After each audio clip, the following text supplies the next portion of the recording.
Em nome do Pai, do Filho e do Espírito Santo. Amém. Seja bem-vindo ao terceiro vídeo explicando, estudando junto com você o livro do Bento XVI sobre a infância de Jesus de Nazaré. Se você ainda não assistiu os outros vídeos, corra, já está aqui no canal 2 vídeos. No primeiro eu trabalho a genealogia de Mateus, depois a de Lucas, ambos, tudo sobre a pessoa de Jesus Cristo. E se você não é inscrito no canal, se inscreva e no final compartilhe esse vídeo para outras pessoas, tá bom? Mas vamos lá. Nós estamos aqui agora para estudar o nascimento de São João Batista na ótica do evangelista Lucas. Ainda vai vir um vídeo observando esse nascimento sobre a ótica de outro evangelista.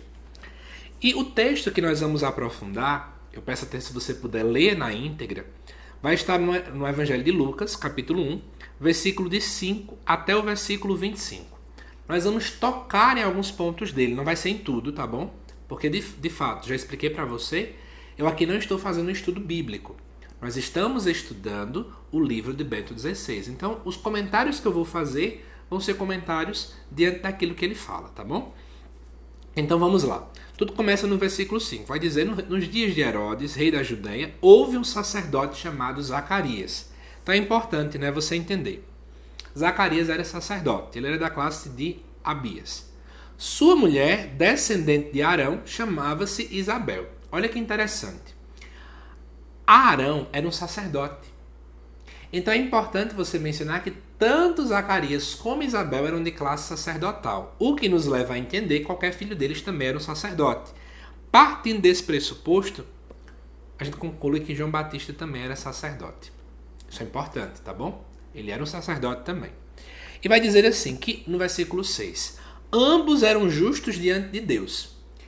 O que é ser justo neste tempo? Eu sei que quando a gente pensa em justiça, a primeira coisa que vem à nossa mente são pessoas que pagam as contas em dia, são pessoas que são verdadeiras, pessoas que, enfim.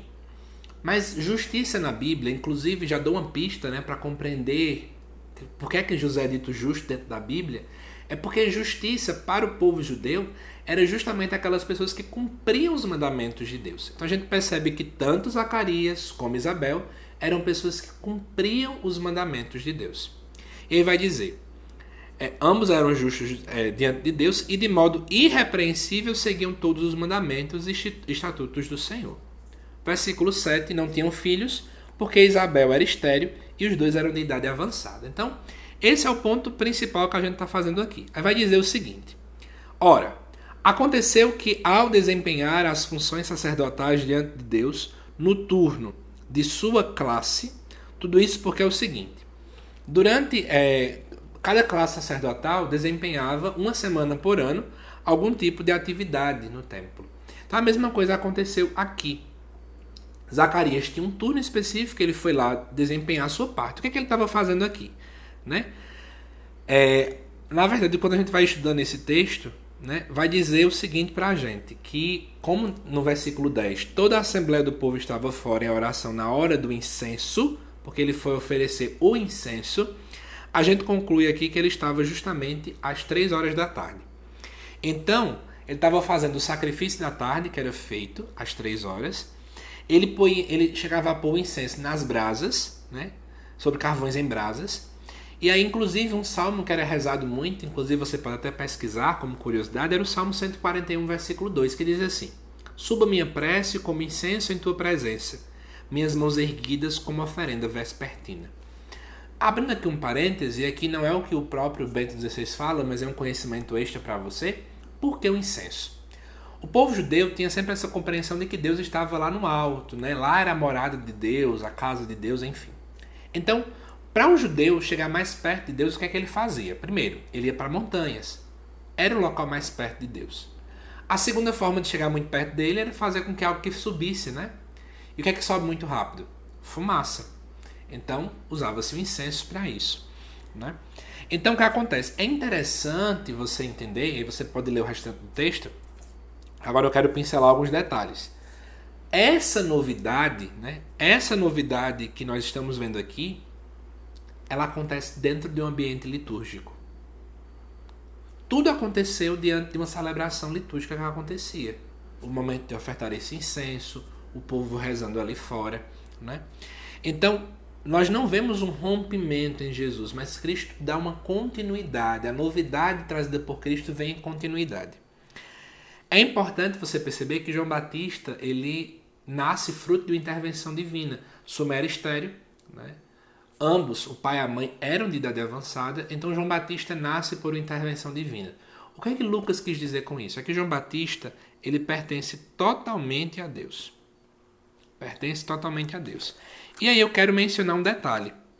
Lá no versículo 15, vai dizer assim: pois ele será grande diante do Senhor e não beberá vinho nem bebida embriagante. Isso aqui é baseado em relatos lá do Antigo Testamento. Se você for lá em Números, capítulo 6, versículo 1 em diante, você vai ver que existia um chamado voto de Nazir. O Naziarato, acho que é assim que a gente costuma chamar.